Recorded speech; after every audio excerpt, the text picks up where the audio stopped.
que unos 5 más. Ya. A ver, ¿saben qué? No sé, estaba viendo la posibilidad, no sé si es que se puede. A ver. Quería hacer una consulta. Los días lunes, mejor dicho, los días martes o los días jueves, desde, desde las 7 de la mañana hasta las 9 de la mañana, ya, de los días martes y jueves, ¿ustedes tienen clases? Sí, licenciado, toda la semana. Sí, licenciado. Las 7 hasta las 1, toda la semana. Ya, toda la semana, ¿no? Ya, listo, listo. La excepción del viernes. Ya, miren, ¿saben qué? Quiero por lo menos 3 semanitas nada más, ¿ya? 3 semanas.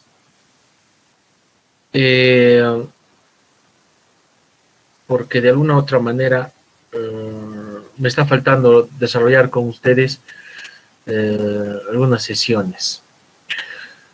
¿Quién les había mencionado de que de que los días miércoles a mí se me cruza el horario? Entonces,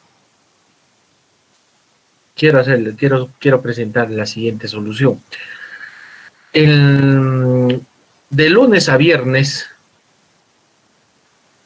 no, bueno, en este caso sería lunes, claro, de lunes a viernes, quizás ustedes puedan disponer tiempo, solamente les quiero pedir 40 minutos nada más, ya de lunes a viernes, 40 minutitos nada más quiero pedirles. En las nochecitas, desde las 6, puede ser desde las 6 hasta las 6:40, o puede ser desde las 7 hasta las 7:40, o puede ser desde las 6:30 hasta las 7:20 sería, ¿no? 40 minutos. A ver, no, desde las 6:30 hasta las 7:10, ¿no? 40 minutitos. Entonces, buscar un horario. Pero de lunes a viernes, ¿ustedes qué horario podrían escoger ya en la nochecita para poder recuperarlo del día miércoles? A ver, comentarios, quisiera escuchar de parte de ustedes, opiniones. Yo podría cualquier día menos un día viernes, profesor. Ya, listo, listo. Ya, por ahí vamos. Los demás, ¿qué dicen? A ver. Licenciado, buenos días. No habría la posibilidad de llevar ese curso los días viernes en la mañana. Es que hasta las 9 no tenemos clases, a las 9 de la mañana, hasta las 7. A los días viernes. Sí, profesor. A ver, el viernes. Hay algunos compañeros que trabajan por la tarde y por la noche y no disponen de tiempo para ingresar a partir de las 6 a esas horas. Hemos tenido otros inconvenientes en otro curso. Ya. El día viernes, a ver. Miren, podríamos hacer un gran sacrificio los días viernes. No sé si ustedes estarían de acuerdo. A ver. Los días viernes a las 6:30 de la mañana, ustedes podrían ingresar y hacemos clases desde las 6:30 en punto hasta las 7:10, nada más. ¿Qué les parece esa opción? ¿Estarían de acuerdo? Por mi parte estaría bien, pero ¿qué dirán los compañeros? A ver. Creo que deberíamos hacer una especie de votación. Ah, claro, pues porque a ver, el día viernes tenemos 7 a 9, ¿no? Estamos libres. Claro, pero saben que solo por ese día nos despertamos un poco más temprano y empezaríamos a ver a las 6:30 y avanzamos hasta las 7:10. Solamente les quiero molestar 40 minutitos, nada más. Desde las 6:30 hasta las 7:10. Por mi parte, licenciado, es viernes. Los días viernes. Ya, a ver, mis estimados estudiantes, vamos a someter a votación, como dicen sus compañeritos, ¿ya? A ver, hay una opción de levantar la manita.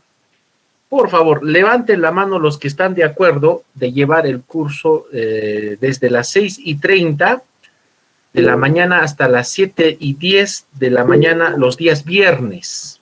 A ver, levanten la manita, por favor. A ver, ténganlo levantado todavía. Yo les voy a avisar en un momento cuando ya... A ver.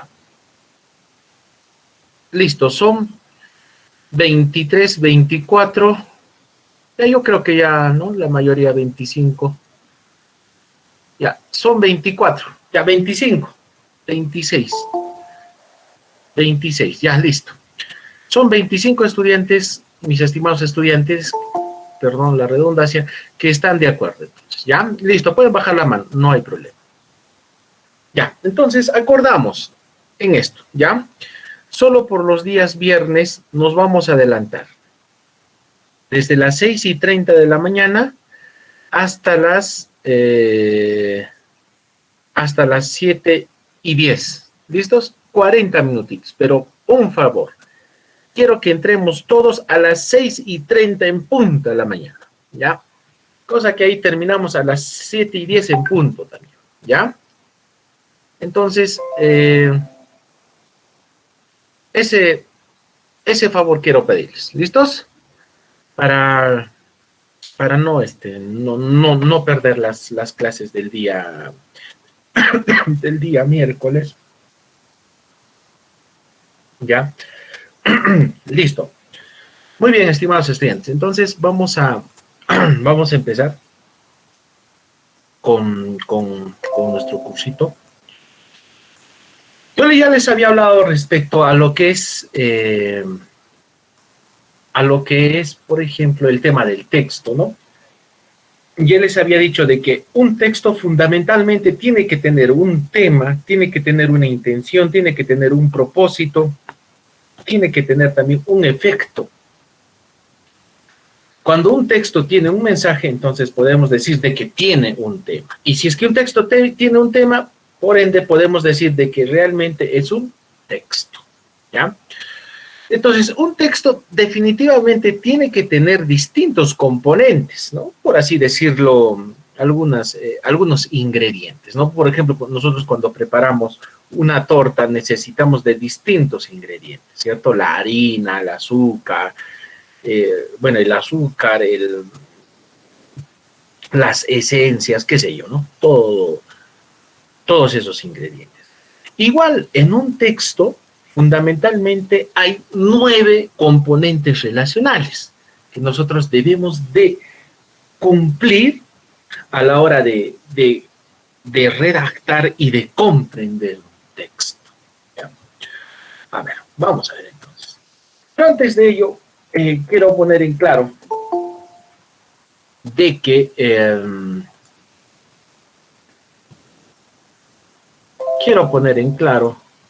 de que la comunicación, a ver, cuando nosotros elaboramos un texto, ya sea, porque ya habíamos quedado en esto, recuérdense, un texto puede ser escrito o puede ser oral. Y además de eso habíamos acordado en lo siguiente, que un texto es un discurso, ¿ya? Y el discurso puede ser escrito o oral. Entonces, cuando nosotros hablamos de discurso o cuando hablemos de texto, estamos hablando de lo mismo prácticamente, ¿ya? Pero que todo esto, ¿para qué nos sirve a nosotros como seres humanos? Para podernos comunicar, ¿listos? Entonces, cuando nosotros nos comunicamos, vamos a producir de alguna otra manera una interacción entre emisor, el que da la información, y el otro, el que recibe la información. Entonces, hay un emisor y hay un receptor. Entonces, cuando hay ese intercambio, cuando hay esa interacción, en este caso de información, podemos decir de que se está produciendo la comunicación, ¿ya? Es así que la comunicación, por ejemplo, definida desde el aspecto sociológico, nos dice que es un proceso de interacción social. ¿Por qué? Porque necesariamente cuando nosotros nos comunicamos, pues lo hacemos de una manera tanto individual o colectiva, ¿no? Puede ser individual de tú a tú, ¿no? O puede ser colectiva entre, por ejemplo, en este caso, ¿no? Entre mi persona y ustedes, algo colectivo. ¿Ya? Es una interacción desde una perspectiva sociológica. Ahora, en el aspecto psicológico, nos dice que la comunicación nos sirve para producir un determinado cambio en este caso, un cambio de conducta, como un fenómeno de, por ejemplo, ¿no? De estímulo y respuesta, ¿no? A ver, si yo quiero comunicarme, por ejemplo, con el tema de las vacunas, a ver, veo de que las personas son muy resistentes a la vacuna, no quieren vacunarse, pero sin embargo, yo aplico psicología conductista a ellos, ¿no? Y digo, quiero que ellos cambien esa actitud, que ya no se resistan a ser vacunados, y quiero que se vacunen. Entonces, ¿cómo hago eso? Estímulo, respuesta. Muy bien. Por ejemplo, digo, ¿no? Las personas que no estén vacunadas no podrán ingresar a los bancos, a las notarías, a las oficinas o instituciones del Estado. Listo. Ese es el estímulo. Ese es el estímulo. Entonces una persona se pondrá a pensar, wow, si es que no me hago vacunar, no entraré a los mercados, no entraré a las instituciones del Estado, no entraré a los bancos, y yo necesito sacar dinero ahí, necesito hacer mis trámites. Entonces, ¿qué hago? Respuesta. Mi conducta cambia. De lo que yo no quería hacerme vacunar, entonces diré, me haré vacunar, todo porque tengo que entrar al banco. Entonces hay un cambio de conducta, ¿no? Entonces para eso nos sirve la comunicación también, para producir cambios de conducta en las personas, ¿ya? Y ahora, desde la perspectiva de la lingüística estructural, nos dice que hay un proceso de emisión, ¿no? Que en esto sería una codificación, y lo otro que sería una recepción, que se va a producir una decodificación de mensajes. O sea, en otras palabras, ¿qué te están diciendo? De que hay un emisor y hay un receptor. En este caso, el emisor, quien escribe, redacta o reproduce oralmente un mensaje, y el receptor que interpreta el mensaje, ya sea escrito u oral. Entonces, la comunicación desde una perspectiva lingüística va a ser eso, ¿no? Emisor y receptor. Ahora, nosotros podemos concluir entonces, y podríamos decir de que la comunicación tiene fundamentalmente tres elementos que se relacionan: el emisor, el mensaje y el receptor. Bien, ahora, respecto al texto y contexto. A ver, ¿qué sucede? Antes, para explicarles el tema de semántica y convencional, ¿ya? Antes, ¿qué ocurría? Las personas, cuando nosotros reproducíamos un mensaje o escribíamos un mensaje, las personas lo interpretaban tal cual es, ¿no? Si, por ejemplo, ahí decía, hace frío, como ahí dice, ¿no? Acá, en este ejemplito dice, hoy hace frío, ¿no? Una persona podía interpretar ese mensaje de que, ya, hoy hace frío, ya pues está haciendo frío, ¿no? Hoy hace frío, listo. De una manera semántica, ¿qué habíamos dicho que es la semántica? De que estudia los significados, ¿no? Hoy estamos hablando del día de hoy, listo. Frío, que es un clima frío, que o sea, no es verano, pues, o sea, efectivamente hace frío, que a nosotros nos produce hasta tembladera, listo, ¿no? O sea, estamos interpretando lo que es en realidad, ¿no? Lo que es, en este caso, el significado real. Por eso es que se habla de semántica, ¿no? Eso es lo que se hablaba antes. ¿Y qué es convencional, no? ¿Y por qué decimos de que es convencional? Porque es conocido por todas las personas, por así decirlo.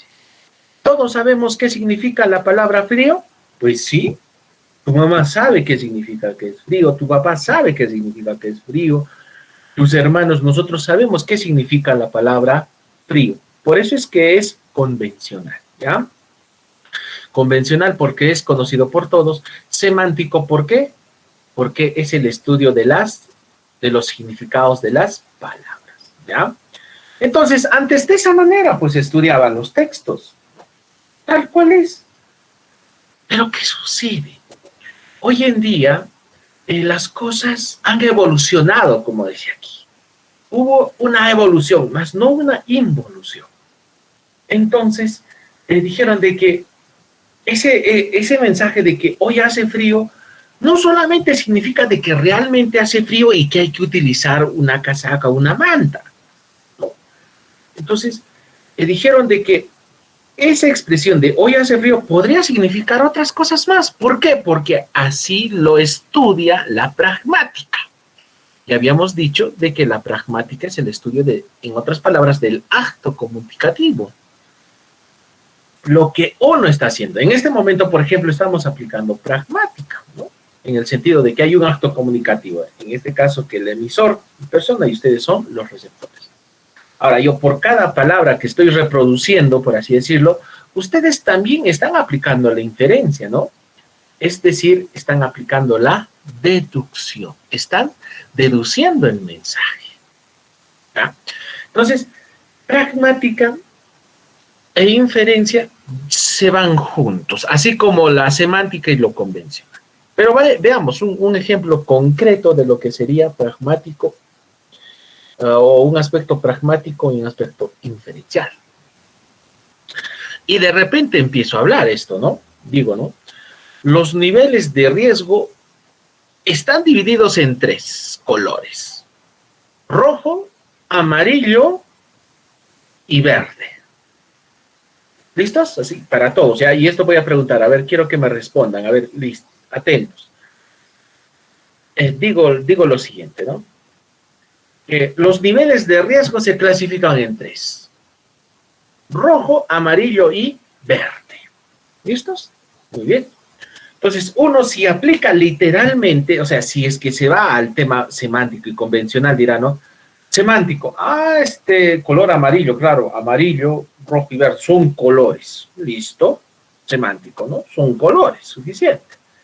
Ahora, convencional, bueno, puede ser una ropa amarilla, puede ser un pantalón rojo, qué sé yo, ¿no? Podrías pensar eso. Pero sin embargo, si yo te pregunto ahora,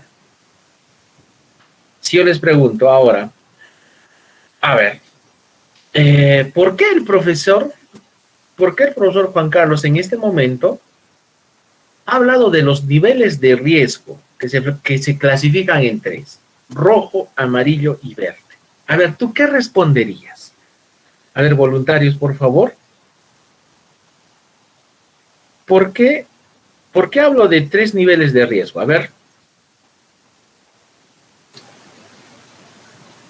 Para advertirnos. Claro, para advertir sobre justamente 3 tipos de riesgos, ¿verdad?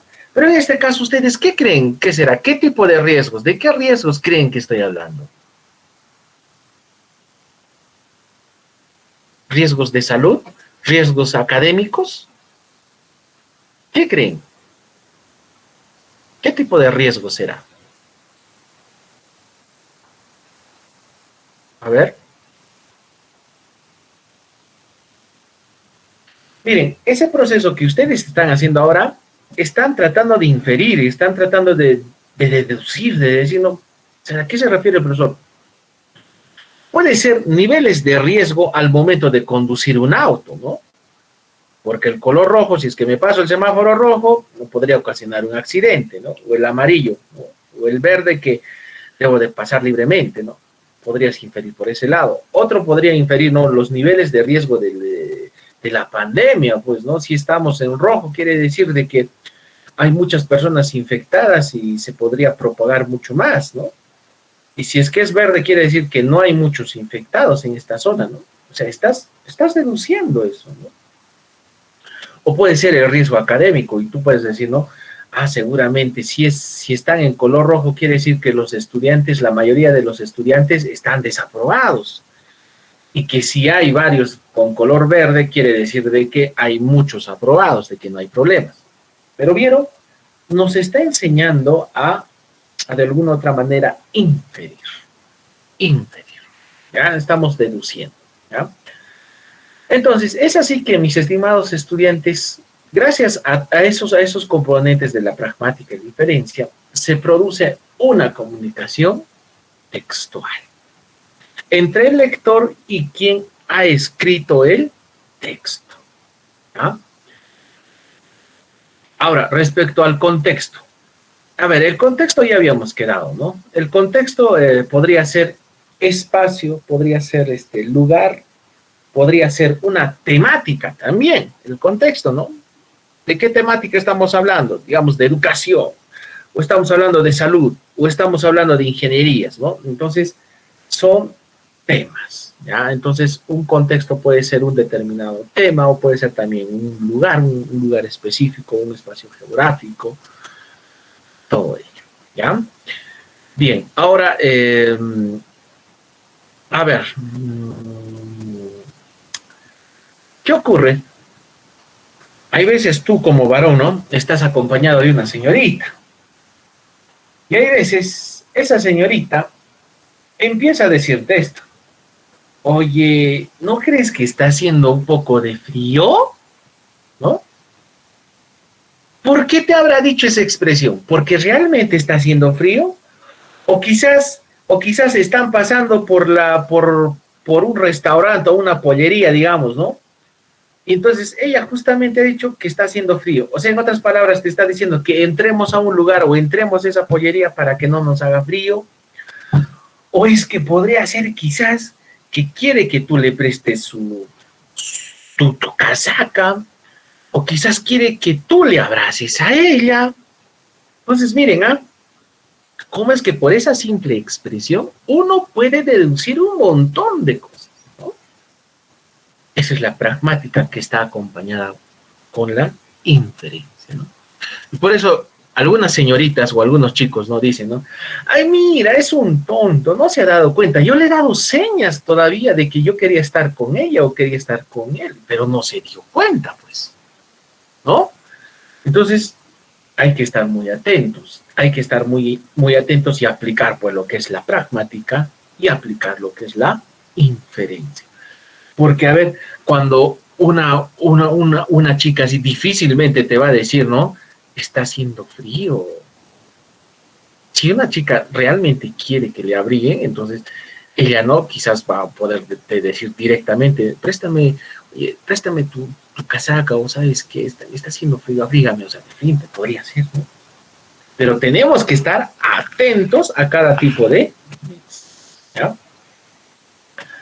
Muy bien. A ver, ahora sí, entremos de lleno a los componentes relacionales. Ya lo vamos a hacer rápido para que también no se pierdan, por así decirlo.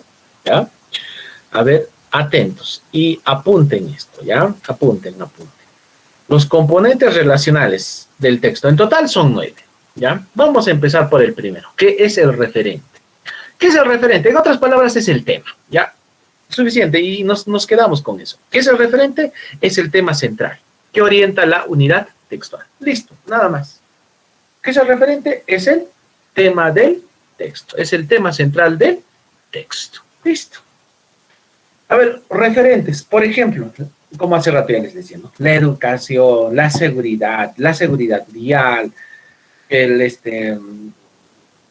la seguridad en el trabajo, la salud ambiental, la salud física, voladura, digamos, ¿no? Las corrientes, como ya hicieron ese ejemplo ya de las corrientes alternas o las corrientes lineales, todo eso. Entonces, son temas, son referentes. ¿Listos? Quédense con eso. ¿Qué son los referentes? Son los temas. ¿Listos? Suficiente. Ahora, ¿qué es el destinador como segundo componente relacional? Todo texto siempre tiene una persona quien escribe, quien elabora el texto. En este caso sería el destinador o emisor o hablante, codificador, escritor o enunciador. ¿Listos? ¿Qué es el destinador? Organiza el texto y lo envía a un determinado destino. que en este caso puede ser una colectividad de estudiantes, puede ser de profesionales, de comerciantes, qué sé yo. Pero el destinador siempre va a ser el emisor, el que crea, el que elabora el texto, ya sea escrito u oral. ¿Ya? Igual, en el referente, no nos olvidemos, en el referente, todo texto tiene que tener un tema fundamental. Continuamos. En lo que es el acto ilocucionario, nos dice, ¿no? Conocido como el acto ilocucionario o también conocido como el acto ilocutivo. ¿En qué consiste el acto ilocutivo? Sencillamente, y subrayen esto, en el propósito que debe de tener tu texto, ¿ya? Es el propósito o la intención que tiene el texto. Eso sería el acto ilocucionario, ¿ya? A ver, por ejemplo, si yo quiero, por ejemplo, capacitar sobre el uso de las mascarillas, cómo es que se utilizan las mascarillas, ¿ya? ¿Cuál será mi propósito? Mi propósito va a ser informar, como dice acá, informar sobre el uso correcto de las mascarillas. Entonces, mis estimados estudiantes, en conclusión, diré de que el acto ilocucionario o ilocutivo consiste en elaborar un propósito. ¿Cuál es tu intención o la finalidad que tú vas a tener con tu texto que vas a elaborar? ¿Qué propósito tienes? ¿Tienes un propósito de amenazar? ¿Tendrás un propósito de insultar? ¿Un propósito de ordenar, de advertir, de rogar? ¿O será un propósito quizás de informar, de persuadir o de convencer? ¿Ya? Entonces, todo texto también tiene que tener un propósito, una intención o una finalidad. Esto generalmente se expresa mediante verbos infinitivos, tales como, a ver, los verbos infinitivos, les voy a hacer el recuerdo. Cuando ustedes elaboren sus tesis, les van a decir sus jurados, señor, el objetivo general y los objetivos específicos siempre se empiezan a redactar con verbos infinitivos, te van a decir. Pero, profesor, ¿qué son los verbos infinitivos? Pues los verbos infinitivos son sencillamente aquellas palabras que terminan en ar, er. Por ejemplo, conocer, informar, persuadir, orientar, amenazar, insultar, prometer. ¿Vieron? Entonces, de eso trata el verbo infinitivo. ¿Ya? Bien, ahí, el acto ilocucionario. Ahora, el acto locucionario o acto locutivo. ¿En qué consiste este acto? Es en sí el texto. Es el texto que ya tú estás redactando ahí. Estás redactando de una manera oral o escrita, ¿ya? O también puede ser audiovisual, ¿no? Entonces, el acto locutivo va a ser en sí el mensaje central que tú estás redactando. El texto en sí, ¿ya? El texto que tú estás redactando, eso va a ser el acto locucionario, ¿ya? O el acto locutivo, ¿no? Entonces, a ver, por ejemplo, voy a decir, ¿no? De que la semántica es el estudio de los significados de las palabras. Listo. Todo eso sería acto locutivo. Ese es el texto. Ese es el texto, ¿ya? Ahora, el acto ilocucionario, ¿no? Diría, ¿no? ¿Con qué intención yo he dado a conocer ese concepto de la semántica? La semántica es el estudio de los significados. ¿Con qué intención? Con la intención de informar, ¿cierto? Muy bien. Ahora, en el acto locucionario, mis estimados estudiantes, entonces no se olviden, es cuando tú ya redactas en sí el texto o pronuncias de manera oral tu texto, ¿ya? Ahí es donde tú tienes que combinar, como aquí dice, ¿no?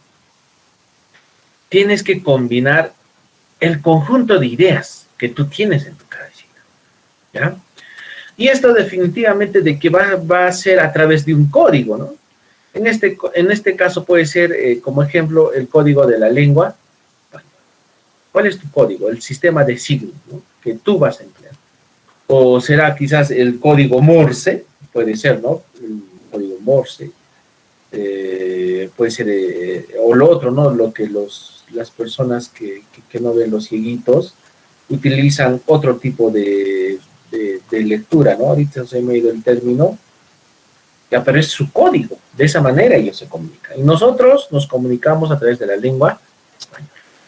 Entonces, mis estimados estudiantes, en conclusión, el acto locucionario o locutivo consiste en la producción del texto o discurso, el mensaje central que tú tienes, ¿ya? Después viene el destinatario. En otras palabras, te está hablando del receptor, quien va a recibir, en este caso, la información. Puede ser, bueno, también es llamado receptor, oyente, decodificador o lector. Si tú estás leyendo un libro, tú te conviertes un receptor, en este caso un lector, ¿ya?, que interpreta el mensaje. Y ahora allá tú sí aceptas o rechazas, ¿no? Porque si estás de acuerdo o no estás de acuerdo con esa información. Entonces, esa función nosotros cumplimos como receptores, oyentes o lectores, ¿ya? Analizamos la información. Si es que nos conviene, la usamos. Si es que no, la desechamos, ¿no? Bien, siguiente. El acto perlocucionario o el acto perlocutivo. ¿En qué consiste? En otras palabras, es el efecto. El efecto que tú vas a producir con tu texto. ¿Qué efecto quieres producir en tu texto? O mejor dicho, con tu texto. ¿Qué quieres conseguir? A ver, ¿qué efecto? ¿Quieres que esas personas estén instruidas? ¿Quieres que esas personas estén convencidas? ¿Que se sientan prevenidos? ¿Que se sientan motivados? ¿Que se sientan intimidados, ofendidos? ¿Cuál es el efecto que tú quieres producir en los demás? ¿Ya? Y esto fundamentalmente se escribe o en todo caso se expresa mediante un verbo participio. Y los verbos participios terminan en ado o terminan en ido. ¿Listos? Muy bien, mis estimados estudiantes. A ver, entonces no nos olvidamos. El acto perlocutivo consiste en el efecto que tú vas a producir en tus lectores o en tus oyentes, en tus receptores, ¿ya? ¿Qué efecto quieres producir? ¿Quieres que esa persona se sienta convencida, que se sienta prevenida, que se sienta motivado, que se sienta intimidado, ofendido? ¿Qué quieres conseguir? ¿Ya? Listos. Ahora miren, aquí de alguna u otra manera nos están ofreciendo dos ejemplitos, ¿ya? Aquí está el acto ilocutivo y el acto perlocutivo, y finalmente aquí el tipo de texto que tú podrías utilizar para poder redactar lo que tú te propongas, ¿no? Si por ejemplo yo quiero convencer a las personas, ¿ya? Yo quiero que las personas, por ejemplo, digan, ¿no? De que, digamos, el color rojo no es rojo. El color rojo en realidad es negro. O sea, tú quieres convencer eso. Y tú, ¿qué es lo que tienes que hacer? Si vamos a hablar de acto ilocutivo, ¿cuál es tu intención? ¿Cuál es tu propósito? Va a ser de persuadir o de demostrar. Demostrar que el rojo no es rojo, que el rojo es negro, digamos, ¿no? Tú quieres demostrar, quieres persuadir, ¿no? Y ahora, el acto perlocutivo, ¿qué efecto quieres producir en esas personas? Quieres que estén convencidos. ¿Listos? Por eso es que termina en ido acá. Quieres que ellos estén convencidos. Ahora, ¿qué tipo de texto nos va a ayudar a poder redactar este texto, ¿no? A poder estructurar este texto en este caso. Será pues entonces el texto argumentativo. ¿Ya? Entonces, recordemos que el texto argumentativo tiene sus partes, tiene su estructura, ¿no? En un primer momento hablaremos del planteamiento de la tesis, luego el refuerzo de los argumentos y finalmente la conclusión. Bien, a ver, continuamos. Aquí. También otro elemento, otro componente relacional de un texto, o bueno, todo texto debería de tener, ¿qué debería de tener? ¿Qué componente debería de tener? Es la competencia lingüística. Y dentro de la competencia lingüística está que nosotros sepamos utilizar las reglas gramaticales y textuales. Es decir, el uso, por ejemplo, de los signos de puntuación, el uso de las tildes, la formación de las oraciones, ¿no? Toda oración siempre debe de tener un sujeto, un verbo y un complemento. Competencia lingüística. Entonces, no nos olvidemos, la competencia lingüística significa el uso correcto de la ortografía. Por ejemplo, el uso de las tildes, el uso de los signos de puntuación, la correcta estructuración de las oraciones. ¿Ya? Bien. Y luego tenemos la competencia comunicativa. En este caso, mis estimados estudiantes, la competencia comunicativa significa que nuestros conocimientos, que bueno, tenemos cada uno de nosotros, puedan ser socializados con las personas. Y cuando tú socializas tu idea o tu exposición o tus argumentos, ¿no?, tienes que utilizar una competencia comunicativa en el sentido de que debes de saber adecuar el conocimiento que tú tienes a los niños. Si tú te vas a dirigir a niños, entonces tendrás que adecuar tu mensaje a los niños, o quizás a las personas de clase social, en este caso, a un tipo de personas que no tienen educación universitaria. Si no tienen educación universitaria, ¿será el mismo mensaje para los que sí tienen educación universitaria? Pues no, ¿verdad? Tendrá que ser diferente, tienes que adecuar, ¿no? O al mercado lingüístico de tu profesión, ¿no? A ver, si tú vas a hablar de corriente alterna y corriente continua a un niño, ¿te entenderá? Corriente alterna, no, ¿verdad? Entonces tú tienes que adecuar y tienes que hacer el uso correcto de ese mercado lingüístico de tu profesión, ¿no? Quizás hablar de una manera mucho más sencilla para que los demás te puedan entender, ¿no? Y es así que, mis estimados estudiantes, se va a dar una interacción social, tanto vertical se refiere, ¿no?, como quien dice, del líder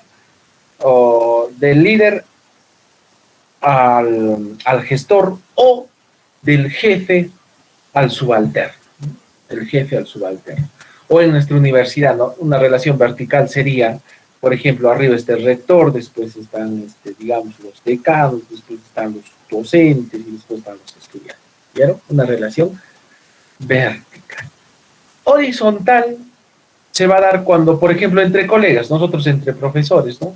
Ahí estábamos entre colegas, es una relación horizontal, ¿no? Le diré colega, estimado colega, ¿no? Horizontal casi, bueno, todos tienen el mismo rango, por así decirlo, ¿ya? Bien, ahora respecto al contexto, otro componente, ¿no?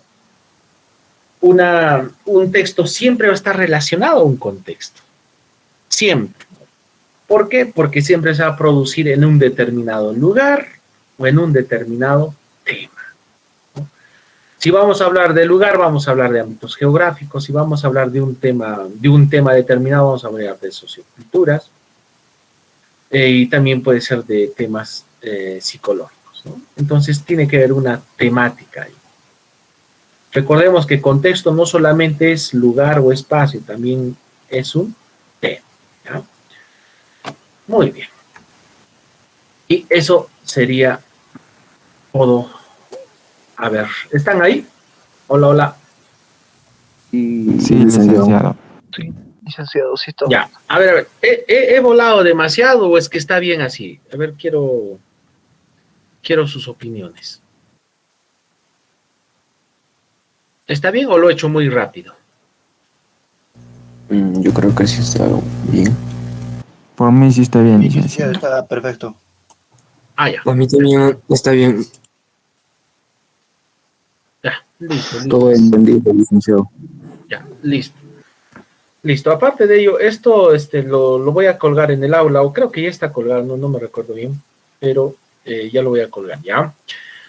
Toda esta información va a estar en el aula virtual. Ahora, vamos a continuar con otro tema.